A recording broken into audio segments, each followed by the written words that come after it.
ጌታ በተሰቀለ ጊዜ መስቀል ላይ 7 ቃላት ተናግሯል። የመጀመሪያው ቃል ምንድነው? አባት ሆይ የሚያደርጉትን አያውቁምና ይቅር በላቸው። ይገርማቸዋል። ክርስቶስ የሚያደርጉትን አያውቁምና ይቅር በላቸው ያለው ገና መስቀል ላይ ያለ ነው። ከኔ ጋር ናችሁ? አዎ፣ ገና ሚስማሩ ከእጁ ሳይወጣ። አሁን ከዚህ ጉባኤ ስትወጡ ምእመናን፣ እዚሁ ጉባኤ ላይ ቆይታችሁ ስትወጡ አንድ ሰው እግራችሁን ቢረግጣችሁ ወይ ይቅርታ ቢል ትቀበላላችሁ? አትቀበሉ? ትቀበላላችሁ። ግን እግራችሁን ረግጦ ጭፍልቅ አድርጎ እያሸ ይቅርታ ቢላችሁስ ትቀበላላችሁ? መጀመሪያ እግርን ከእግሬ ላይ ምን በል አንሳ። ክርስቶስ እኮ ሚስማሩ ከእጁ አልወጣም። ገና እኮ የሾህ አክሊሉ ልቡ ድረስ ይሰማዋል። እያመመው ነው።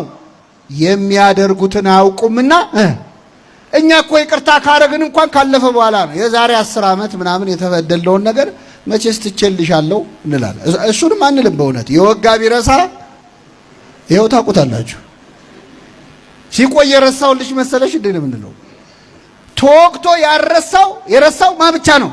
ክርስቶስ ገና ሚስማሩ ከእጁ ሳይወጣ የሚያደርጉትን አያውቁ። አሁን እዚህ መካከል ይህን ትምህርት የምትሰሙ ሰዎች ሰው ይቅርታ ማድረግ እንዳለበት ታምናላችሁ፣ እናምናለን። ግን የሆነ ይቅርታ ያላረግንለት ሰው የለም ወይ? የሆነች ይቅርታ ብሞት አላረግላትም የምትሏት ሴት የለችም ወይ? ሁላችንም ሕይወት ውስጥ ይቅርታ እንስማማለን። ግን ገሌ ከሆነ በሱ አትምጡብኝ እንላለን። እሷን ይቅር ብል ሞቼ እገኛለሁ እንላለን። እሱን ነው ይቅር በል ያለህ ክርስቶስ። እሱን ነው። ተመልከቱ፣ ክርስቶስ እዛው ነው ይቅርታ ያደረገው። የሚያደርጉትን አያውቁምና ይቅር በላቸው ሲል እዛው እያመመው ነው። አለፈ ብሎ አይደለም። ይቅርታ ያማል ወይ? አዎ ያማል። ይቅርታ ይከብዳል። ግን ይቅርታ አድርጉ። የይቅርታን ሕመም ከክርስቶስ በላይ የሚያውቀው የለም። በይቅርታ አይደል እንደ የተሰቃየው?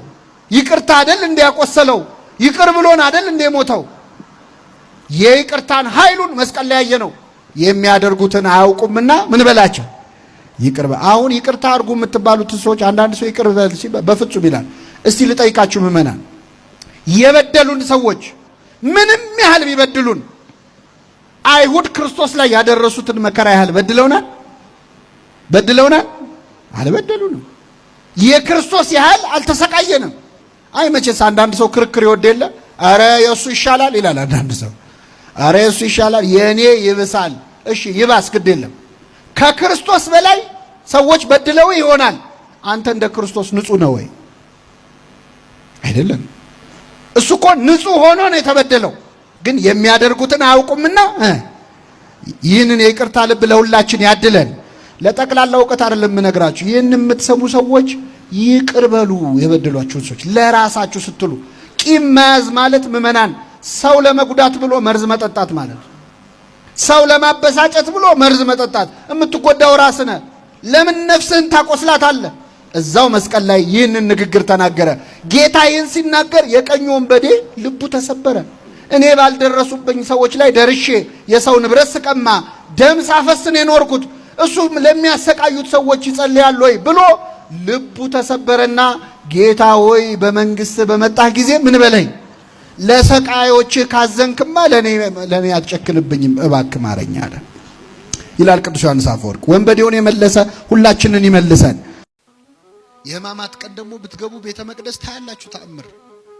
የክርስቶስን ልክ እንደተገነዘ ሆኖ 2 ካህናት ይዘው 41 ጊዜ እየተዞረ እግዚኦታ እየተባለ እነሱ የተሰማቸው እንዲሰማን የሚያደርግ ጸሎት አለ። የትንሣኤ ሰሞን ደግሞ ገና ቅዳሴ ስንጀምር ሃሌሉያ ዮሴፍ ወኒቆዲሞስ ገነዝዎ ለኢየሱስ፣ ዮሴፍና ኒቆዲሞስ ኢየሱስን ምን አሉት? ገነዙት እያለ ነው ቅዳሴ የምንጀምረው ራሱ። ታዲያ ኑሮ ውድነትን በተመለከተም ስናይ ኑሮ ውድነት ራሳችንን የምንፈጥረው እንግራችሁ፣ ራሳችንን የምንፈጥረው ለማይገባ ሁሉ ወይ ስለምናዋጣ፣ ለማይገባ ሁሉ ማለት ወይ ስለምናዋጣ። አሁን እኮ ለልጅ ልደት ምን ያህል እንዲያው ያወጣሉ እዚህ ከተማ ብዙ ያወጣሉ። አሁን የልጅ ልደት ማክበር ማን አመጣው?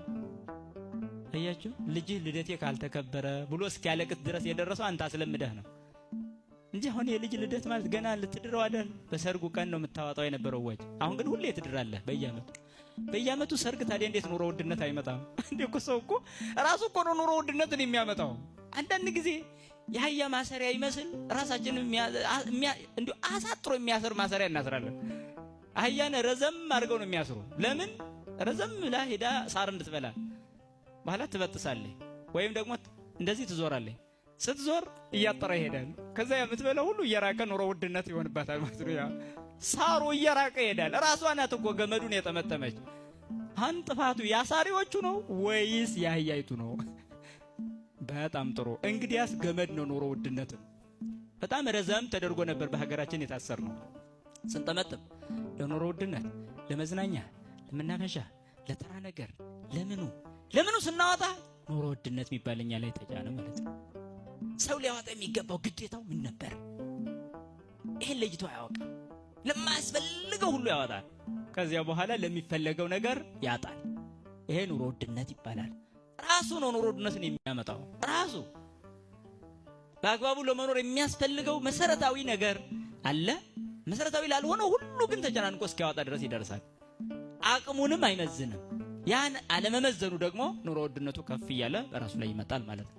ስለዚህ አቅማችንን እያወቅን መኖር ያስፈልጋል፣ ኑሮ ውድነትን በዛ መልክ ነው። ስለዚህ ይሄን ኑሮ ውድነት የምንቀንሰው ደግሞ አንደኛ ራሳችን በማስተዋል መኖር ስንጀምር፣ በአቅማችን መኖር ስንጀምር። እንደ ጎረቤትህ ለመኖር ብቻ የምታስብ ከሆነ መጨነቅህ አይቀርም። በስጋዊ ነገር የበላይህን ማየት፣ በመንፈሳዊ ነገር የበታችህን ማየት ውርደት ነው። ሰምታችሁኛል? ይሄን ቃል አብራችሁ በሉሽ። በስጋዊ ነገር የበላይህን፣ በመንፈሳዊ ነገር የበታችህን ማየት መሞት ነው። ምን ማለት ነው? በስጋዊ ነገር የበላይን ማየት ማለት አንድ ሰው ቤት ክራይ ውስጥ ከሆነ የሚኖረው ቤት ያለውን በማየት ሲናደድ ይኖራል። የራሱ ቤት ያለው ተጨማሪ ቤት ያለውን እያየ ሲናደድ ይኖራል። መኪና የሌለው መኪና ያለውን ያያል። መኪና ያለው ሁለተኛ ያለውን ያያል። በዚህ ምክንያት ፍላጎቱ አልቆም ይልና ሲሰቃይ ይኖራል። አየህ፣ ሞት ነው ይሄ። የበላይህን ማየት አይደለም። ታዲያሳ በስጋዊ ነገር የበታችህን፣ በመንፈሳዊ ነገር የበላይህን ነው ማየት።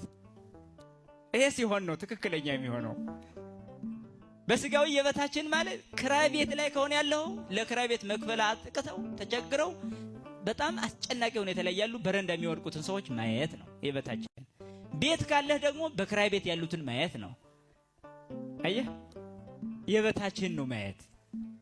የበላይህን ካየህማ በቅናት ነቅዘህ መሞትህ ነው። ዝም ብሎ ሁሌ ማለት ነው። በመንፈሳዊ ነገር ደግሞ የበታች ሳይሆን የበላይን ማየት ምን ማለት ነው? ማለት አንዳንዱ ሰው ራሱ ዝም ብሎ የሆነ ጻድቅ እንደሆነ እንዲሰማው ሲፈልግ እኔ ቤተክርስቲያን እሄዳለሁ እነገሌ አይሄዱም ሚልና የማይሄዱት ጋር ነው ራሱን የሚያነጻጽረው። እኔ እቆርባለሁ አይቆርቡም ሚልና የበታቾቼ አሉኝ ብሎ ያስባል።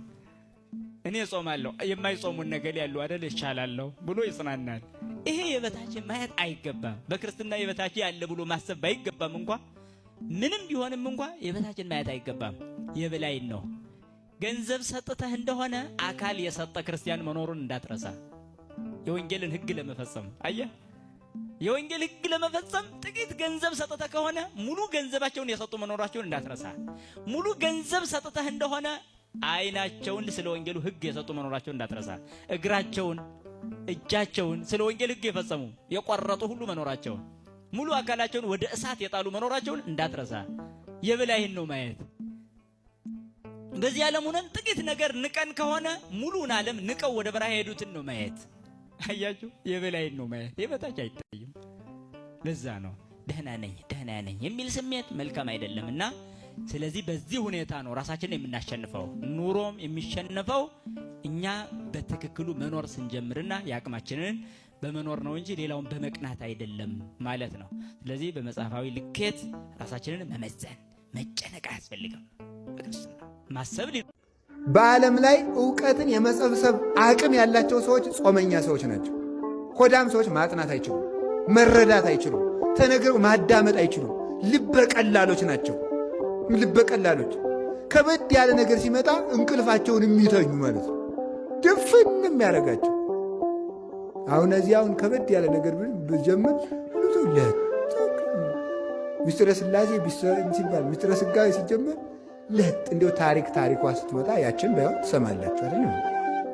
ቀለል ያለች ትምህርት ስትሆን ያችን መስማታችሁ እግዚአብሔር የተመሰገነ ነው። አሜን በሉ እንጂ ሌላው ላይ እንቅልፍ ነው። ለምንድን ነው መመርመር ያቃተን? አሁን እኮ የሚገርማችሁ እኮ ሰው እያመሰገነ መስሎ ቢረግመን ራሱ አንሰማው። ሰው እኮ አይሰማም። አሁን ይንቀልህ ቢሉት ራሱ የሚሰማ አይመስለኝም። አይመረምርም። ቅጥነተ ሊናው ይውላችሁ ሲበላ ሆዱ ወፍራም ስለሆነ አይምሮውም ወፍራም ነው፣ ቀጭን አይደለም። አይሰማም። መመርመር አይቻለውም። ረቂቅ ነገር አይረዳውም፣ አይጠጋውም እያልኳችሁ አይሆንም። ሰው ካልጾመ ልቡ ይጨልማል።